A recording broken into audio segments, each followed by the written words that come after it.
Selamat datang di channel Ko Tutorial, channel yang semoga bisa membantu permasalahan kalian. Nah, di video kali ini Ko Tutorial akan memberitahu kalian bagaimana cara mengetahui link Saweria kita. By the way, ini pertanyaan dari Putri Inaya ya guys. Bang, cara tahu link Saweria kita bagaimana caranya? Nah, di video kali ini Ko Tutorial akan beritahu bagaimana caranya guys.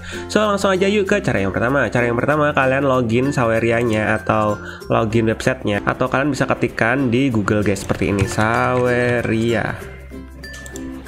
Nah, setelah itu kalian klik yang paling atas ini.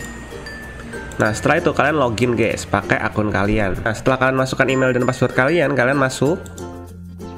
Nah, tampilannya kalau kalian udah masuk akan seperti ini. Setelah itu kalian klik bagian pojok kanan atas yang ada nama username kalian, kalian klik. Setelah itu kalian klik profile. Nah, udah deh, kalian tinggal lihat di bagian pengaturan halaman sini. Nah, di sini ada URL. Nah, URL ini adalah link Saweria kalian. Nah, kalau kalian udah blok seperti ini, kalian klik kanan, copy. Setelah itu, kalian tinggal share ke deskripsi YouTube atau bio Instagram atau lain-lainnya, guys. Nah, jika orang lain klik link ini, nanti tampilannya akan seperti ini, guys. Nah, misalnya orang lain klik link itu, nanti tampilannya akan seperti ini. Nanti orangnya bakalan donate dari mulai 5.000, 10.000 sampai 100.000 dan bisa ninggalkan pesan seperti ini. Nah, kayak gitu, guys, cara mengetahui link yang ada di Saweria, guys. Dan mungkin sampai segini aja videonya Ko Tutorial. Jika kalian ada pertanyaan atau mungkin ingin request tentang video tutorial lainnya, kalian bisa komentar di bagian bawah video ini. See you in the next video.